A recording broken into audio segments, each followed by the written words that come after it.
You know my favorite Joe Rogan moment? One of? What? Yeah, everybody references your podcast. People reference your, the UFC. They reference your comedy. On Fear Factor, when that guy, and you go, no, you don't get to hit people to that girl. Oh, and yeah. then he tried to defend his wife's honor. And you go, no. If you guys want to hit each other at home, you can do whatever you want. But you don't get to hit people just because you're upset. And then he tried to come to you, and you grabbed him. Yeah. And everyone realized real quick, I mean, maybe at that time it wasn't public knowledge how trained you were at, like, fighting and stuff. All I did was grab his neck. Yeah, but you shut it down quick. Yeah. No TV host has ever shut down a conflict of, like, that fast. Well, that guy they'd warned me about. Oh, really? He had a history of violence, and he had done some violent things on some other reality shows. It was amazing. They like fire the security on the show. Joe's got this. There was no security. That was part of the problem. Really? That was around Maniacs. That was a big show. Yeah. There was zero security. There was me and a bunch of random maniacs that were trying to eat bull dicks, and jump off buildings. We don't need security. And some of them were super sketchy. Yeah. And that guy was. He maybe could have hit me. He was thinking about hitting me when he got in his face. His body was so tense. And he got so close to me. Yeah. I was like, because the thing about people have to realize about getting punched is very important to know. Sucker punching works because your reaction time is far slower than action time. Action time is very fast. It's probably 5 to 10 times faster than reaction time. So if I go like that and I hit you, by the time you register that I've turned my shoulders and that my fist is heading in your direction, you're hit. Right. And you're going to get knocked out. Yeah. You're going to be unready for it. Your jaw's going to slide back. Your head's going to snap sideways because you're not resisting it. Yeah. Your brain's going to wash around inside your head, and you're going out. Unless you're a tank. Unless you're a big fucking Samoan psychos, dude. Yeah. And then he's going to look at you and go, mate, what a fucking terrible thing you've done. And then he's going to eat you. That's why Joe Rogan says sucker punch. That's what I got from that. I got a sucker punch if I'm going to win. Well, just sucker punching it's effective. Is something that people do. So if someone gets that close to you, even a trained fighter has to be prepared for a sucker punch. Didn't it kill Houdini? No, he got punched in the stomach. He had a gag but he wasn't that he ready. would do where he would let people punch him. And yeah, this guy. But I think there was something else wrong with him too.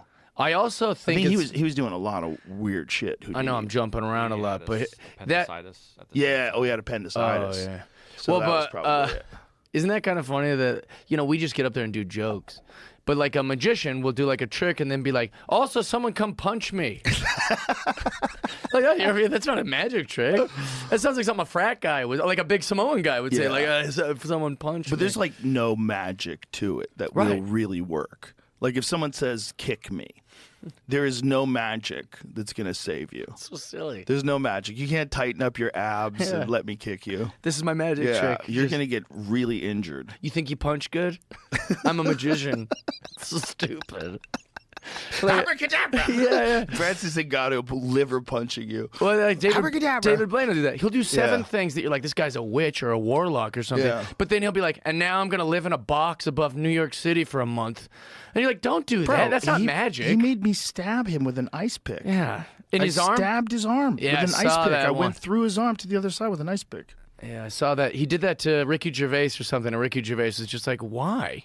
That's the best answer to most magic. Why? This is the answer to the Houdini thing. It says, on Friday morning, October 22nd, in his dressing room at the Princess Theatre in Montreal, he was punched hard in the stomach by an excitable McGill student, Jay Gordon Whitehead, who wanted to test the theory that Houdini was capable of withstanding hard blows to the abdomen. A week later, Houdini was dead. Excitable. But is that really what killed him, or was it appendicitis? Did you say it was appendicitis, Jamie, that you read that? Yeah.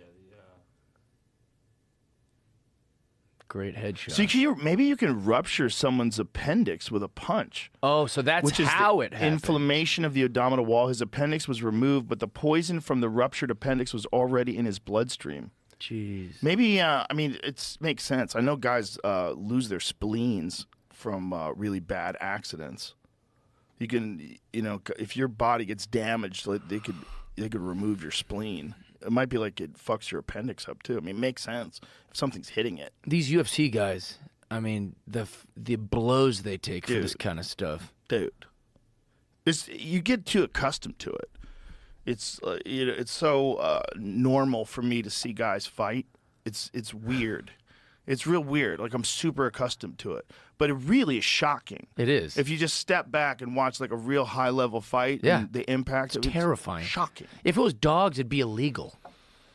Right. Like, you watch UFC fight, you go, we couldn't do this if this was dogs. like I can't believe what. And there's people gathered around, people I'm gamblers, Bud Light. And you're just going, I don't think that this should be allowed, but they do it. I know, it's wild.